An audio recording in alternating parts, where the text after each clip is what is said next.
As we move into chapter 3 and we start talking about project management, I really can think of no better example of great project management than the building of the Hoover Dam back in about 1935 and a little before, and then subsequently the new bridge that spans across the Hoover Dam. So in front of you, you see a map that shows you kind of broadly where the Hoover Dam is with respect to, say, Las Vegas.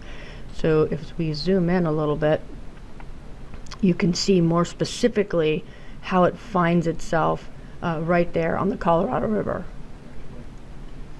Now, as you can see, as we've zoomed in a little bit, here's Las Vegas and its sort of suburban sprawl there, and over here, one of my favorite places, the Red Rock Canyon, and then over here we've got the Hoover Dam. So the Hoover Dam first began its notoriety, I suppose, in the early 30s when they began to build the original dam that we know of as the Hoover Dam. While I'll show you a little bit about that, I am more interested in showing you the building of this new bridge right here that spanned across the the Colorado River, excuse me, not on top of the Hoover Dam for many, many years, actually until about 2008, I guess, is when they finally closed this down. If you traveled through here, you always came across this road. Now they've connected the Great Basin Highway to span across the Colorado River instead of going across the Hoover Dam.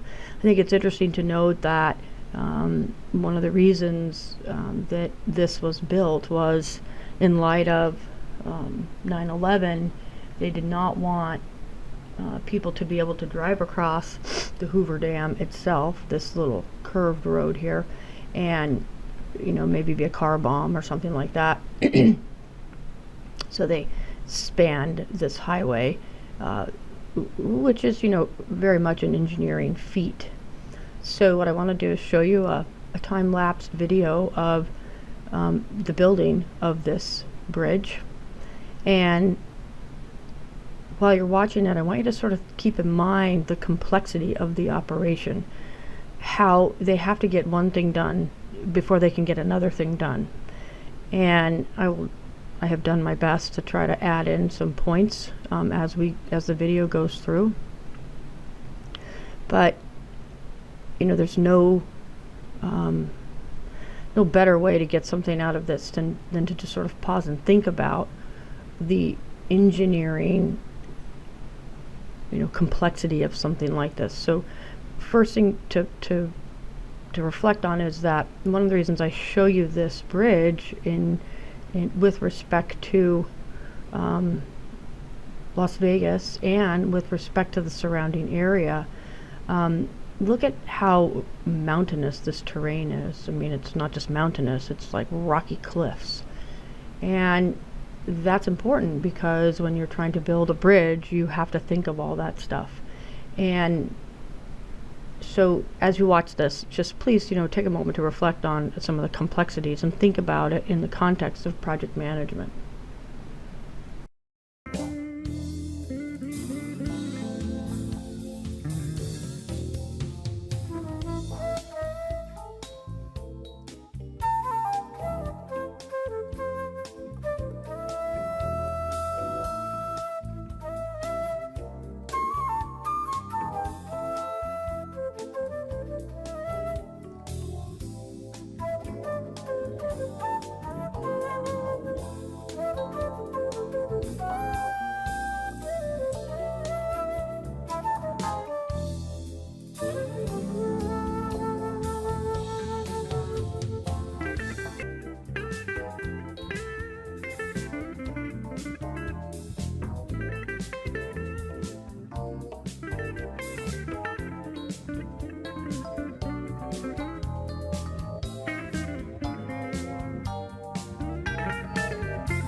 And today we have this pretty amazing bridge called the Hoover Dam. So I love that as an example of project management.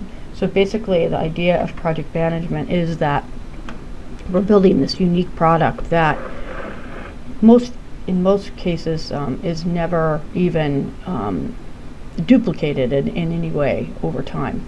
It is just a unique a compilation of events, and once it's done, and there is no more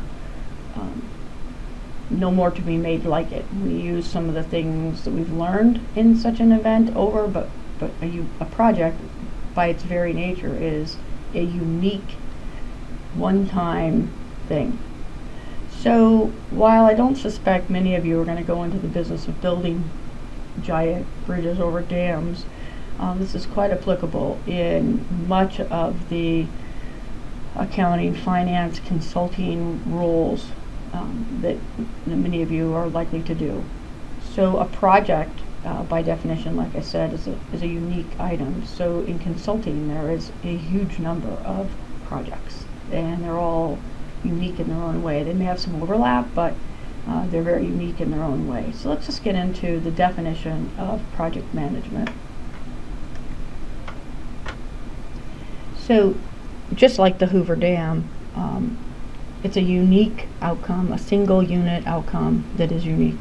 It requires many related activities. I mean, just think about the related activities in building the Hoover Dam road, and the complexity of the production, like we were saying before about the cliffs and getting the supplies in and out and all of that. The equipment has to be very general purpose, because otherwise you need too much of it. So in a place like that where you're really restricted with respect to the space you have to be really smart about having one piece of equipment that can do a lot of different things.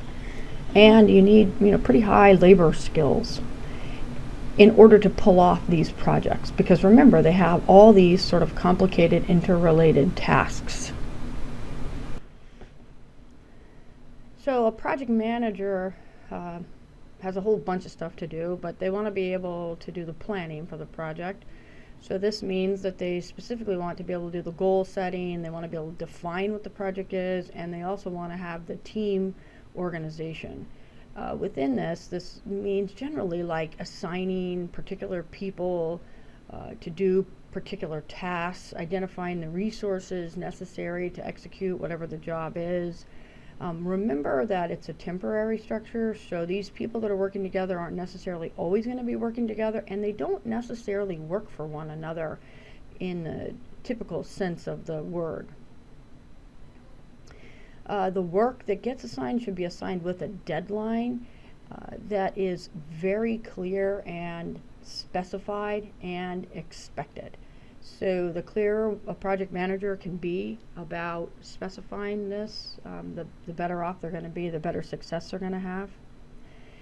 Because you got to remember that a project contains, by its very nature, a complex set of interrelated tasks, and the structure itself is temporary in nature. Now, sometimes people on projects work together kind of over and over, but it's temporary in that you're executing something to complete a task. Not unlike you guys with your projects that you do for class and that sort of thing. Some differences, of course, because of the structure, but basically the same idea. The project manager of this, they really have this, while temporary, very important role with, really in many cases kind of people that are unfamiliar to them. But the activity gets a lot of attention, and if you can bring your project in on budget, on time, and meanwhile motivate and make interesting the project for the people, you can really gain a lot of ground. So that's a little bit about planning. Now let's move on to scheduling. Now within scheduling, it can often for a project manager be kind of difficult because you have to figure out first all the different tasks that are necessary that you have to do. And then you have to figure out how long it's going to take you to do them. And then you need the stuff that goes with it. You have to buy all the equipment on time. And you have to understand the relationship between, this and that and the other thing. And specifying the time it's going to take for each of the tasks, along with getting the equipment in at the right time, can be extremely complicated. And the better you get at that, the better off you're going to be, really, and the more useful you can be to your firm. Because it's not easy to figure out how long it's going to take you to do something. One of the things that can be useful is a Gantt chart, because a Gantt chart allows us to schedule resources, and it can tell us the precedence of the relationships. And it does a pretty good job, I would say, of encouraging, realistic estimates and costs and that kind of stuff. And it allows you to identify bottlenecks well in advance of the time at which you would need to do this. Now, the final piece of this is controlling. Now, controlling for project managers, of course, is also very important, because controlling gets to the bottom line of whether or not this project is going to come in on budget, on schedule, and fulfill the desires of the people involved. So controlling is all of these things, like monitoring resources, costs, quality, the budget, the people, making sure that the people are staying on track. As a part of controlling, you also have to schedule all the people to come in at the right times, and provide some feedback back to the organization with which you have the goal of doing this project for, whatever that is. So remember that if you're doing a project, you're not just doing the project in a vacuum. You're doing a project and providing input back to someone on how you're doing, because of course they need to know that. So as a part of your controlling process, you need to make sure you include things like, the total cost of labor, the cost of distribution, how much the functionality is going to cost, the raw materials, and did they vary from, last project to this project, or from what you had specified. What about your workers? Are they on track? Are they producing what you thought they were going to produce? All of that falls underneath controlling a project. So as you can see, a project manager has a pretty big job, and it's pretty important.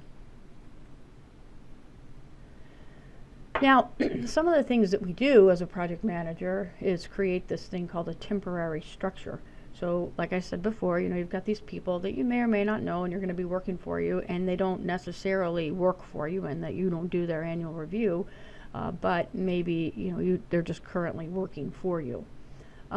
You have to create the task work structure breakdown, which means you have to decide what it is you're doing, and then all of the pieces that go into it, just like I was telling you before, and then figure out the timing of it all. And then while all this is going on, you've got to monitor the people and keep them motivated. And imagine those people, working on the Hoover Dam, maybe not so much now, in the recent years when they built the bridge, but way back in the 30s when they built the original dam, I suspect that motivating the people was a big, important part of it, because it, probably wasn't a really pleasant work environment. It was probably hot and, grueling in many ways. And then I will just tell you that I think when you're a project manager, you are given the project because somebody believes in you or trusts you, and you're really under the microscope. And it's been my experience that if you do a good job managing a project, a lot of good things come your way, because you have so much visibility while you're doing this project management thing, whatever it is. They take so many different formats. Okay, with respect to projects, another thing that I need to pass along to you is that there's basically two types of project management control charts.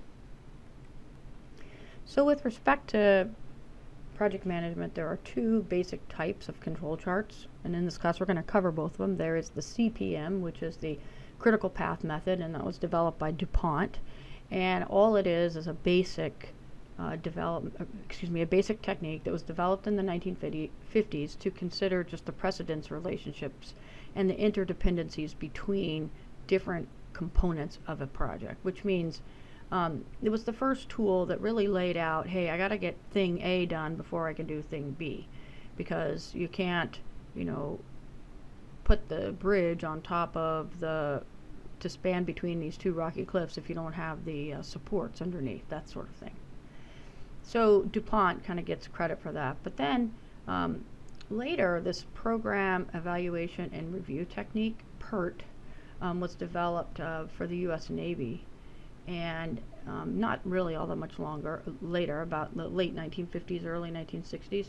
And this method is basically quite similar to CPM, although the difference is, and an important difference, is that PERT allows for variation in activities, whereas the CPM does not allow for variation in the time it would take to complete an activity. So that is a big difference between the two, although the basic functionality is very similar. The next thing to review are these terms. Now, I'm going to tell you what these terms are, but then I'm going to show you what these terms are, because I think it is more meaningful to sort of see how they're used. So these are some of the terms you hear in project management. The critical path, for example, is the longest path with no slack through the network. Now, I tell everybody this over and over, but students never really believe me that it is the longest path. They always say it's the shortest path. But it is not the shortest path. It is the longest path through the network with no slack. Activity on node is a way to do this project assessment like we're going to learn, and this is the method that I'm going to teach you in class. You'll notice in your textbook there is activity on arrow, and you notice up here I have that blank. So that's because I don't really care which way you do it, but I am going to teach activity on node, and I think it is easier to keep it straight just doing it one way. They do exactly the same thing. Slack is just the free time in any particular activity, and it can be computed as I have it specified here, the latest start minus the earliest start, or you can do it as the latest finish minus the earliest finish, and I'm going to show you that in a second what that means.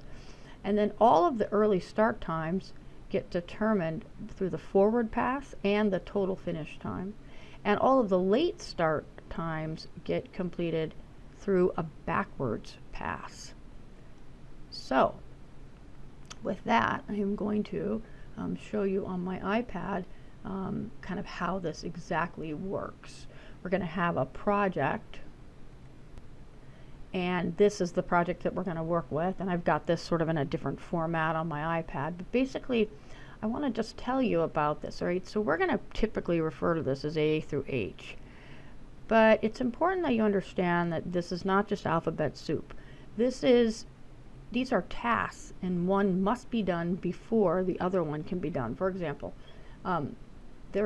Milwaukee Paper Manufacturing is gonna upgrade this particular room, and they first need to build the internal components, and they expect this to take about 2 weeks. While they're building the internal components, they can also modify the roof and floor. Notice neither of those tasks have predecessors, so they can kind of start working on those at the same time. But they cannot construct the collection stack until the internal components have been built, right? Because C has to follow after A. They need to pour concrete and install a frame, but they cannot pour the concrete and install the frame until both the internal components and the roof and floor are modified. Because see, this D cannot occur until both A and B are done. Then they're going to build this high temperature burner, but the high temperature burner cannot be built until they've constructed the collection stack, because they need to have some exhaust, so they cannot build this thing until they have the exhaust system. Then they've got to, of course, install a pollution control system, but they don't need to do that until they have the collection stack done, because the pollution the pollution control system goes on top of the stack, and then they have to install this air pollution device to monitor the amount of air pollution. But of course, it can't be done until they've installed the frame and they've built the burner, because otherwise they can't test it. And then they have to inspect and test it all, and they can't inspect and test it until they have installed the system and have the testing device. So we're going to take this, and this is the time it takes over here, and we're going to draw this out on you're going to do it on a piece of paper, and I'm going to do it. So with project management, we start by understanding how this activity on node actually works. So right here I have a little node drawn for you, and we're going to use this in all of our drawings, all of our computations here in the following pages. But just quickly, I just want to show you, normally what we do is split this thing up like this, and then we put the activity here, like A, B, C, D, whatever. We have over here the early start time. Here's the early finish time. We put the activity time down here. And then here we've got the late start time and the late finish time. Let's note here something I said earlier, but this top part we do during the forwards pass. And this bottom part we do in the backwards pass.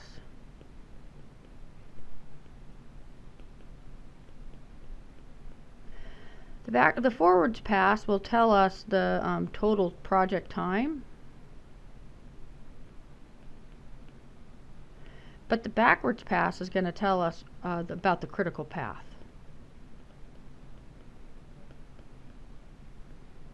So let's go ahead and turn the page here to the next diagram and get to work on doing our first CPM project. Okay, so we've got the same project on this page as we did on the other page, and we're going to go ahead and get started on our project here. So we have to copy these task times and the activities into these circles down here. So the first thing I want to do is tell you that there's actually an extra circle on this page right here. We're going to just not use this one right here. We'll just mark it off here. And we're going to begin right here. We've got the start box outlined, and then we're going to make these first two circles A and B. And A and B, A takes 2 units of time, B takes 3. So that means that the earliest we can start A is going to be 0, and also for B. And A will finish at 2, and B will finish at 3.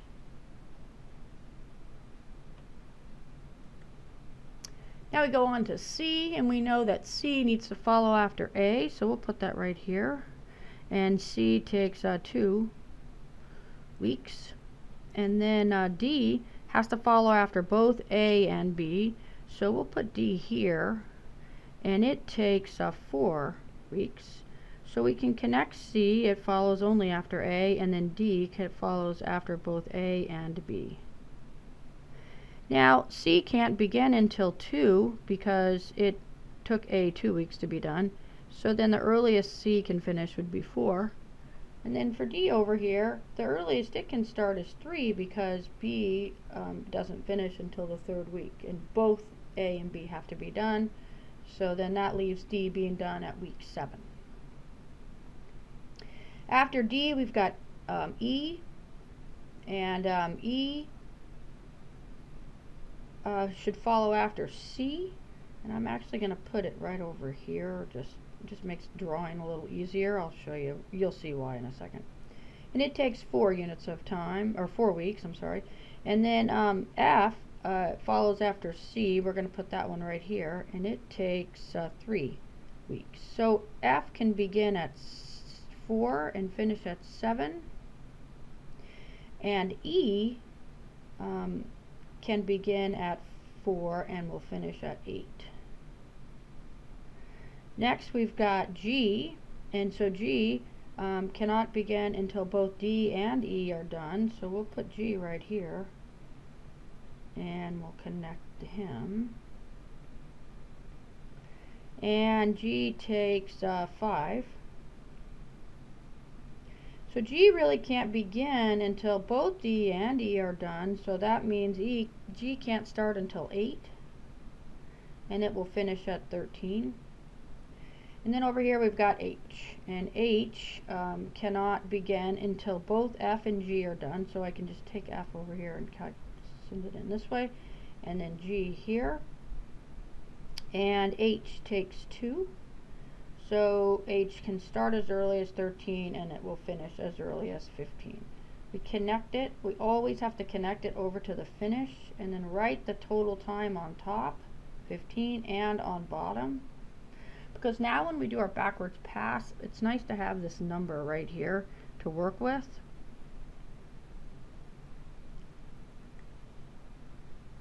And I'm going to do the backwards pass in pink, just to be consistent with the other page that we had. So first thing we have to do is take our finish time and bring this over to the last item that last activity that we had dealt with. So in our case it's 15, it's H here, and we're going to put 15 here. And we take 15 and we subtract 2 from it and we get 13. Because there is no slack here, meaning these numbers are the same, 15 and 15 and 13 and 13, slack is equal to 0. We know that this activity H is on the critical path, so it's circled in pink, so that's a good thing. Now we take our 13 here down, he's got to go to G and to F. And E will be the latest finish time for both G and F. So 13, this will make 8 here. So this one has no slack, so he's on the critical path. But let's look here at F. F has to be done by 13 minus 3, that's going to be 10. So here we've got some slack. We can figure out our slack by taking 10 minus 4, which equals 6, or we could even do 13 minus 7, which should also equal 6. So F is not on the critical path. We can also go here to E, because now that we have G done, we're going to take always the late start time, and it becomes the late finish time for any of its predecessors, so that will be for both of these. So our 8 goes up here and our 8 goes here. So this one, E, you can see is not going to have any slack, so E is going to be on the critical path, so we'll connect that. But D is going to have some slack. It's going to have actually 1 unit of slack. We're going to do the same thing again. We're going to bring our 8 up, our latest, our latest start time, our 4, over to A, but we can't go to A yet because we've got to work on C here. So let's go ahead and get C done. We're going to bring our 4 over on C here from this, and then we can see that C will also be on the critical path, and then our 2 and our 0, so we know A also will be on the critical path, and D will not be, nor will B, because B can be finished as late as 4 and doesn't need to start until 1. So there we've got some more slack of 1 here.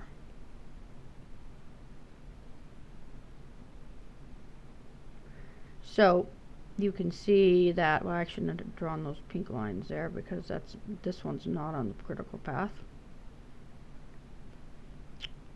Fix this up here. So you can see that for our project, our critical path then is, let's just note it over here to the side, it is A, C, E, G, H, and it equals 15 weeks. And it is the longest path through the network. Now what I want you to do is turn your attention to the next page of this video, or excuse me, the next page of this handout. And I want you to work this problem. Handout problem 3.2. So this is your homework, if you will, as a result of this video and also from class, because we're going to pick up on this in class on Tuesday and run with it again and pull in the normal distribution, which will make it a little bit more interesting, let's just say. So I hope this is helpful, and I will see you soon.